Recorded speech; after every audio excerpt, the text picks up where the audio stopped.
Es un gusto para mí leer para ustedes La mitificación de la maternidad de Yadira Calvo.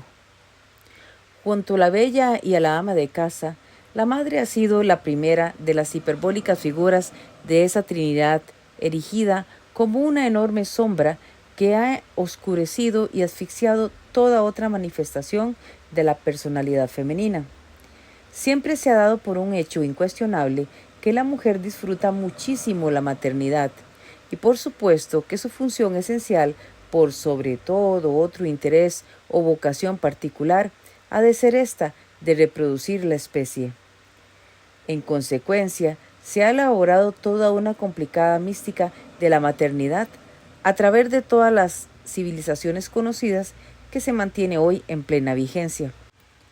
Lo curioso es que cuando se ve objetivamente este asunto, ya no aparece tan clara esa vocación maternal que los varones han tratado de cultivar con tanto esmero y que se tiene por el principal rasgo de la personalidad femenina. Madame Pelldosel, profesora de filosofía de la Universidad de Nanterre, es ejemplo de esto que comentamos.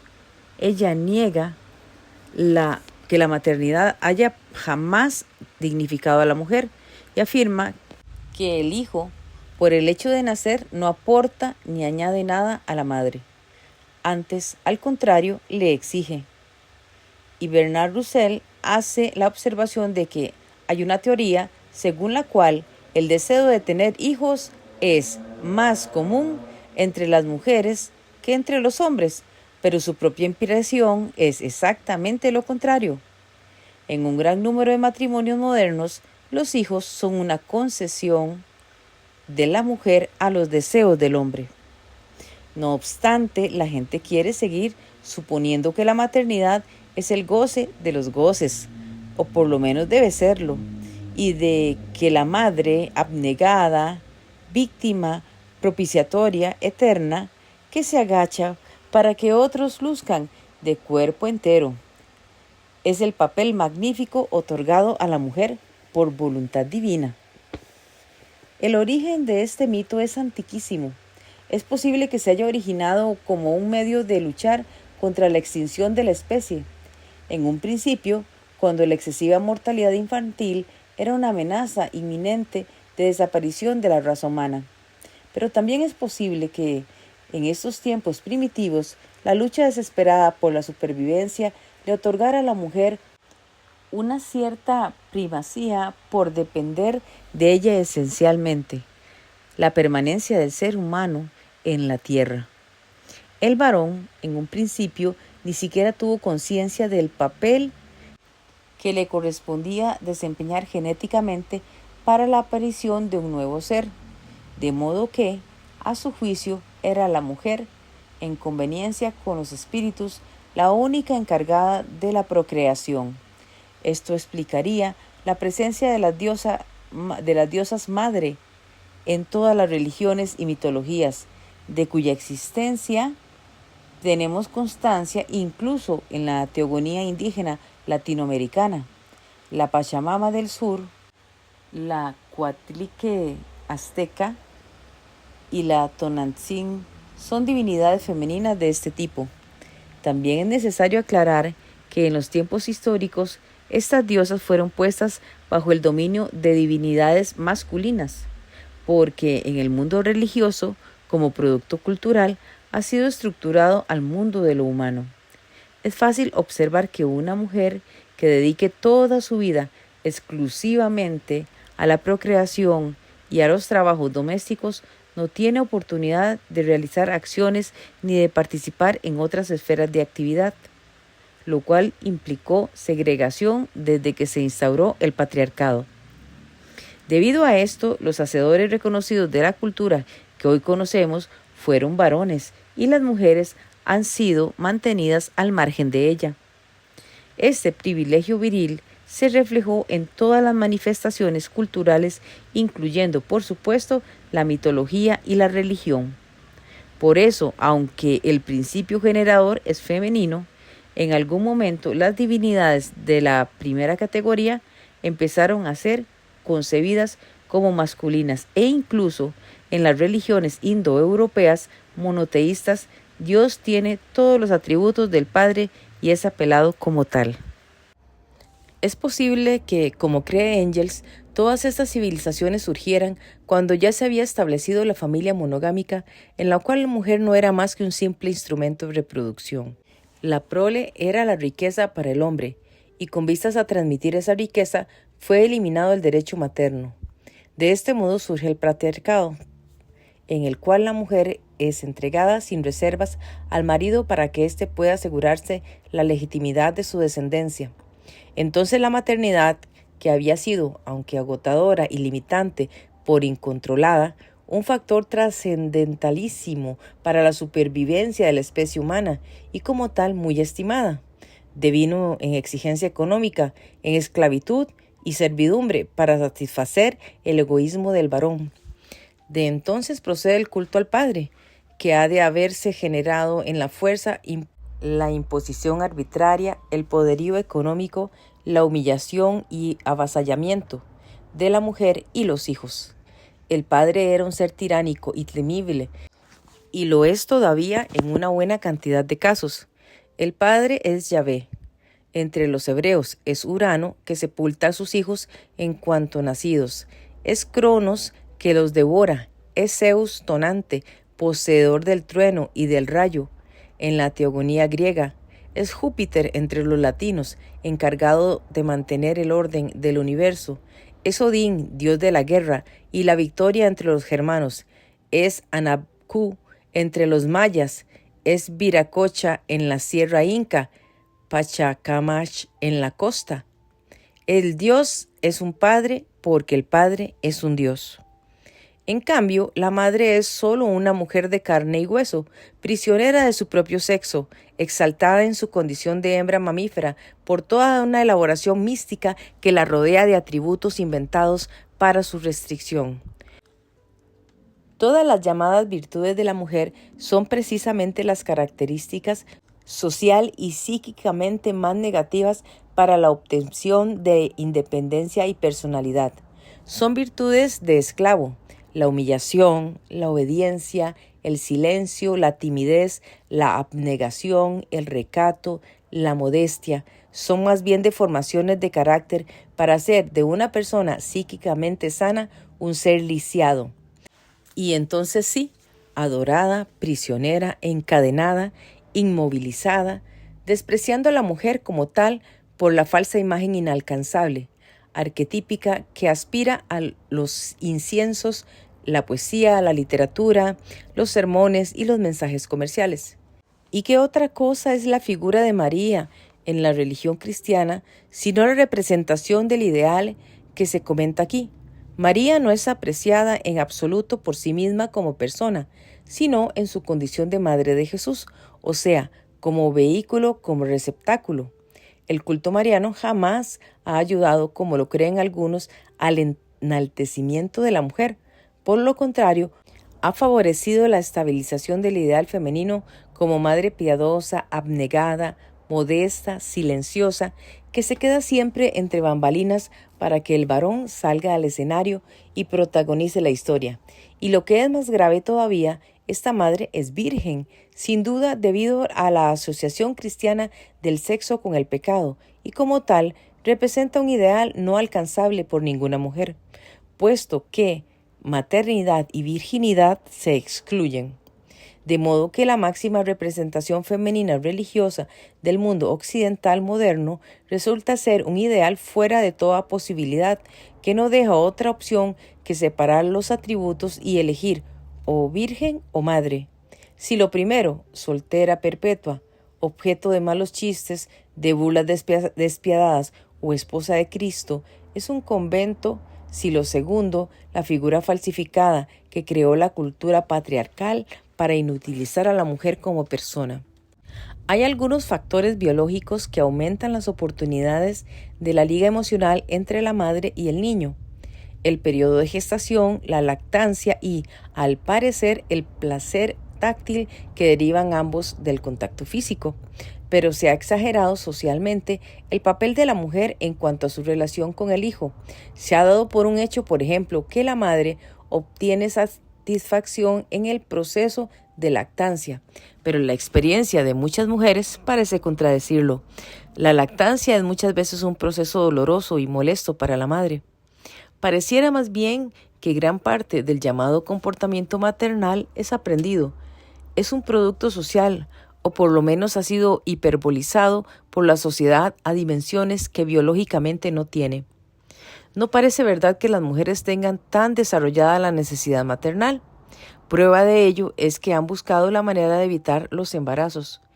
En la Roma de Augusto, la Lex Julia y la Lex Papia Popea trataron de estimular la natalidad ofreciendo ventajas a los padres con la prole numerosa, posibilidad de carrera a los varones y mayor libertad en la disposición de sus propios bienes a las mujeres.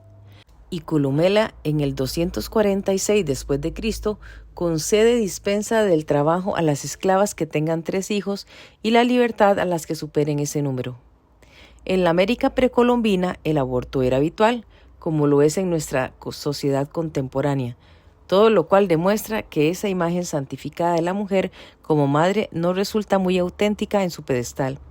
Parece que se tambalea y ya es hora de que caiga, por lo que no podemos seguir adorando ídolos falsos y continuar permitiendo que se subestime a la mujer como persona humana, sacralizando en ella lo puramente biológico, lo que no la diferencia de cualquier otro mamífero hembra, lo que no constituye muchas veces más que un accidente inesperado y una limitación. Es más, en el estado actual de las relaciones del ser humano con la naturaleza, la natalidad exige ser regulada si queremos sobrevivir. Nos hemos multiplicado irresponsablemente hasta un nivel peligroso para la especie. Hemos alterado el medio, contaminándolo y agotándolo sus recursos. Y ya estamos obteniendo una respuesta. El umbral de tolerancia nerviosa para vivir en los grandes hacinamientos actuales es muy elevado, de modo que se ajusta peor las personas sensitivas.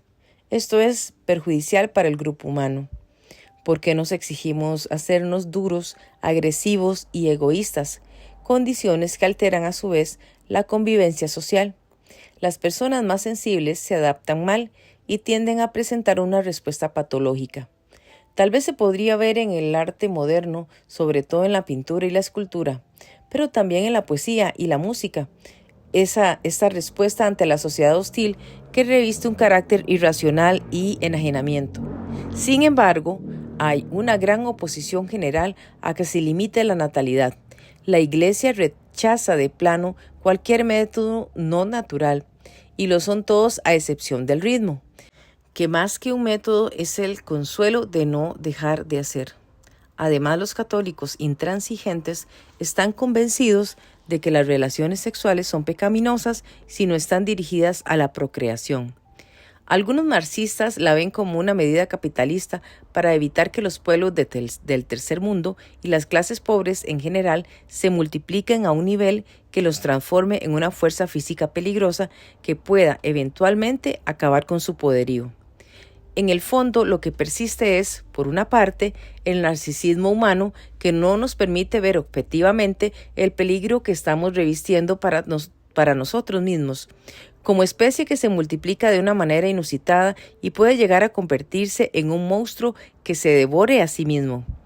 En segundo lugar, y ya en el ámbito individual, sigue interviniendo el perjuicio del varón que se resiste a emplear él mismo o a que se emplee su esposa las medidas anticonceptivas necesarias porque el embarazo de ella constituye para él una prueba de virilidad. Por otra parte, al varón le interesa mucho menos la planificación familiar por el hecho de que ante el fenómeno de la gestación, él solo es un observador y todavía durante la infancia de sus hijos continúa como simple espectador, porque los niños son asunto de mujeres para la mayor parte de los hombres. Esto representa una desventaja para la mujer, quien sin gozar plenamente de sus derechos de madre, en Costa Rica la ley ni siquiera le confería hasta hace muy poco la patria potestad. se ve obligada a cumplir con los deberes de atención a los hijos, lo cual restringe su campo de acción. Su tiempo para el trabajo profesional le suprime la creatividad y le elimina de la competencia. Es más fácil encontrar cotidianamente, por lo menos en nuestro país, verdaderas diatribas contra el empleo de anticonceptivos, acusaciones proféticas contra la esterilización, quizás porque, como decía La Rochefoucauld, todos tenemos suficiente fuerza de voluntad para soportar los males de otros, pero no ven porque no quieren verlo, que paralelamente a la restricción en el empleo de anticonceptivos se desarrolla la tragedia clandestina del aborto, ante el cual todo el mundo se convierte rápidamente en censor, o, en el mejor de los casos, se acoge al recurso de la avestruz. Sin embargo, estas no son fórmulas de solución. El problema está ahí, como un hierro candente en la espalda de la sociedad, amparado en el perjuicio inhumano de que las mujeres deben tener los hijos que vengan, como si la maternidad fuera un fatalismo, cuando debe ser una elección. Siempre que una mujer se procura un aborto, va arrastrada a él. Es un padecimiento que toca a lo físico, a lo moral, en el que por las condiciones secretas en que se realiza compromete su misma vida. ¿Por qué habrían de contar solo los derechos del feto y no también la salud física y psíquica de las mujeres que se ven llevadas a un embarazo indeseado, a una maternidad infrahumana, por las razones que sean? ¿No será que sigue prevaleciendo la idea de la mujer como no persona, como simple vehículo para la perpetuación de la especie? Francine Dumas, aunque católica y muy sensata y consecuente, plantea estas cuestiones con rara objetividad. Estima que la gran dificultad y el gran problema está en deslindar el carácter sagrado de la vida, que es un principio religioso y no cristiano, y el respeto a la persona, que constituye un principio humano y cristiano intangible, pues la muerte de Jesús tuvo como propósito restablecer la integridad de la persona. Para ella, en cada caso se plantea una cuestión de orden moral o impedir un embarazo en que la madre corre el riesgo de quedar ciega, sorda o demente, o el niño nacer lisiado, o bien continuarlo, con riesgos excesivos que pueden sobrepasar las fuerzas de los seres humanos afectados, comprometer el equilibrio de otras vidas y acrecentar el número de irresponsables peligros. Y hace la observación de que la cristiandad ha sido mucho menos categórica cuando se trata de proteger la vida de los adultos sanos y vigorosos, puesto que no se ha dudado jamás en aceptar los sacrificios masivos de hombres en los conflictos bélicos, ni se ha tomado posición ante la pena de muerte, y termina afirmando que rechazar el aborto equivale a aceptar la responsabilidad colectiva e individual de traer niños a un mundo en condiciones tales que sea posible la elección existencial a cada uno de ellos sin un condicionamiento de excesiva miseria, de subcultura y falta de amor en el ambiente. Detrás de mucho argumento pretendidamente teológico, sigue habiendo una maraña de intenciones no del todo claras. Detrás de cada espada de fuego de los defensores de la procreación discriminada se encuentran oscuros propósitos velados de seguir manteniendo la posición de privilegio por cualquier medio. En el fondo de cada titular sensacionalista de los periódicos para delatar la esterilización de mujeres o el apresamiento de una médica bruja abortera, se agazapa el viejo dogma de que las mujeres nacieron exclusivamente para proporcionar existencia, placer y bienestar a los varones. Y ha llegado a tales extremos el narcisismo masculino que cuando la monología de Liebig dio origen a la teoría de la preformación, en la que se postula que cada óvulo contiene, aún antes de su fecundación, un diminuto homúnculo ante el cual la acción generadora del padre se reduce a provocar el desarrollo, y cuando Albrecht von Haller divulgó su idea de que el Creador colocó en el seno de Eva los embriones de 200.000 millones de hombres, estas resultaron ser 2 píldoras demasiado gordas para la garganta de los científicos del momento. No les gustaba la idea de que el papel del hombre quedara reducido al de un simple estimulador. Los prejuicios de la época dictaban que la madre no aportaba al hijo más que una parte de su sangre, de la cual la virtud del varón hace carne y huesos. Imposible aceptar que la generadora de la especie hubiera tenido que ser mujer. Para que se vea que ni la ciencia misma estuvo libre nunca de prejuicios sexistas. El profesor de filosofía Meyer de Hall llegó a afirmar que fue Adán, no Eva, quien llevó en sí toda la humanidad. El asunto se dividió y hubo científicos seguidores de uno y otro bando, hasta que los genetistas embriólogos pudieron demostrar que cada ser nuevo es producto de su padre y de su madre, quienes contribuyeron por partes iguales en su generación. Pero qué difícil desarraigar de la cabeza humana todas las deformaciones que ha creado la cultura y qué difícil reducir un asunto a sus dimensiones verdaderas cuando se ha tomado a los molinos por gigantes. Junto a las voces de muchas personas que han aportado herramientas suficientes para derribar el pedestal, se levantan las creencias seculares de muchas otras, entre ellas algunas muy inteligentes, pero poco objetivas, para mantener las verdades sancionadas por el hábito, la pereza mental y el escaso discernimiento. Rodeando a la imagen de la madre se creó también un rosario de tabúes y misterios sobre las funciones biológicas de la mujer que aparentemente la incapacitaban para una vida normal. De modo que lavarse la cabeza o bañarse durante la menstruación acarreaba el peligro de enfermar gravemente o enloquecer, que la mujer perdía su capacidad de trabajo, se fatigaba más y hasta guardaba cama, y se consideraba oficialmente enferma, hasta que se destruyó el tabú y nos hemos encontrado con que no había tal, que la menstruación es un hecho biológico normal, ni humillante ni gravoso para nadie. Y ni qué decir de la maternidad, equivalente a 9 meses de incapacidad forzosa, de antojos, de invalidez psíquica y dependencia, durante los cuales la presencia de la mujer podría secar una buena cosecha o mermar la potencia sexual del varón, hasta que se ha visto que no era para tanto, que una embarazada trabaja normalmente hasta el 8º mes de gestación, y si es estudiante, asiste a clases hasta el día mismo del parto, regresa al aula una semana después. Parece que durante mucho tiempo las mujeres han venido cayendo en la trampa. Incluso Freud hizo el gran hallazgo psicológico del siglo cuando, psicoanalizando histéricas, descubrió que la característica fundamental de la mujer era su envidia al hombre, el complejo de castración por carecer de pene.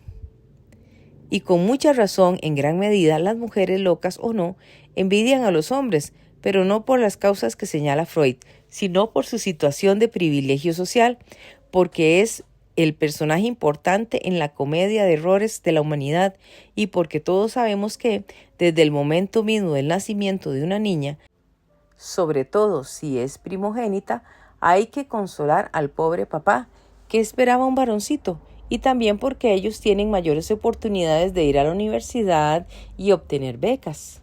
La mujer no puede aspirar a obtener ella los privilegios porque, de acuerdo con la convención, su sexo le impone renunciamiento y sacrificio. Y si en el trabajo hay una oportunidad de ascenso, hay que dejársela a ellos. Y si se es culta, hay que parecer ignorante para no herir la susceptibilidad de los compañeros y porque, como ya lo hacía notar Stuart Mill, hasta el más frívolo y tonto de los hombres llega a la edad viril con la creencia de que, sin ningún mérito especial, por la sola razón de su sexo, es superior en derecho a toda una mitad del género humano, aun cuando esta mitad estén comprendidas personas que le son infinitamente superiores en educación, carácter, virtud o dotes artísticas. Desde luego, no veo la manera de evitar la envidia ante tal situación. Es el mismo sentimiento que el del proletariado ante el burgués, de los desheredados ante los afortunados, el que ha provocado la lucha de clases, el guillotinamiento de la nobleza en Francia y la rebelión de Espartaco. Pero resulta que ahí no acaba el asunto. Los psicólogos posteriores a Freud han observado la envidia del hombre a la mujer por su capacidad de alumbramiento, lo cual constituye una causa adicional de celos y resentimiento hacia ella, y los ha llevado a compensar su desventaja. Según los psicólogos, haciéndose creadores por otros medios, hay suficientes muestras desperdigadas a través de la cultura que dan pruebas de este sufrimiento del varón por su incapacidad para procrear. Entre ellas el mismo mito bíblico de la creación de Eva, formada a partir del cuerpo de Adán, el mito griego del nacimiento de Atenea, de la cabeza de Zeus, y el lenguaje tocológico con que los artistas en general suelen referirse al producto de su creación. Aunque parece que esto no resultó suficiente todavía para compensar su envidia, y hubieron que apelar un recurso menos digno, el cual consistió, según Montagu, en mirar las ventajas de la mujer como desventajas, investirlas de propiedades misteriosas o peligrosas y rebajarlas hasta el rango de impedimentos sociales, y después como tales impedimentos sociales en impedimentos biológicos. Y ya tenemos el cuadro completo de la vivisección de un mito. ¿Habrá que seguir doblegando las espaldas para cargar la imagen? ¿Valdrá la pena continuar representando un papel de Marte sempiterna? ¿No ha llegado el momento de echar del templo a los falsos ídolos? Ser madre sí, pero con una elección consciente, como un acto de libertad humana y no como un acto de fatalidad animal inevitable. Ser madres en compatibilidad con las otras esferas de realización personal y no para frustración de todos los demás intereses. Ser madres por amor dentro del plan total de la vida y no por accidente y obligación. Solo así se puede ser una persona humana íntegra y no ese ser mutilado de pies, manos y cerebro, producto de una deformación cultural, del que han querido hacer los varones el ideal femenino. Solo así puede llegar la mujer a respetarse a sí misma y a escamotear los falsos loores y las virtudes que no son sino la manifestación del carácter sadomasoquista establecido inmemorialmente en las relaciones entre la mujer y el varón. Ha sido un gusto para mí leer La mitificación de la maternidad de Yadira Calvo. Flor Cabalceta se despide. Hasta la próxima.